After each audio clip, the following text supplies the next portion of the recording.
એની પાસે જે સીમિત સાધનો છે ઇન્ટરસેપ્શનના ફોન રેકોર્ડિંગ કરવાના, એમાં 500, 1000, 2000 કે 3000 લોકોના ફોન ઇન્ટરસેપ્ટ થઈ શકે.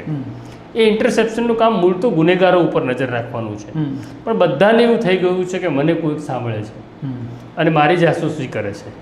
હવે આપણે તો પત્રકાર તરીકે કે નાગરિક તરીકે એટલા તુચ્છ છીએ કે આપણા ફોન સાંભળવાથી એમને કંઈ મળે નહીં એમ.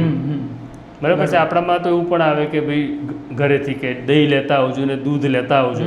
હવે આપણું દહીં અને દૂધ લાવવાની વાત હોય ત્યાં શું આપણો ફોન સાંભળીને, અથવા કોઈક વખત ગુસ્સો આવી ગયો હોય કોઈકની સાથે વાત કરતી અંદર, તો આપણે નરેન્દ્રભાઈ વિશે બોલ્યા હોઈએ, અમિતભાઈ વિશે બોલ્યા હોઈએ, હર્ષભાઈ વિશે, તો એ સાંભળીને શું એમ, છતાં મને પણ એવું લાગે છે કે મારો ફોન કોઈક સાંભળે છે.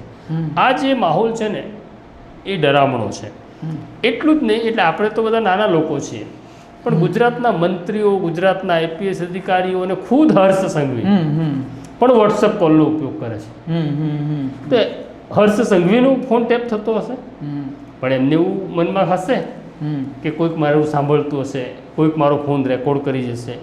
તો અવિશ્વાસ અને ડર, આ માહોલ યોગ્ય નથી.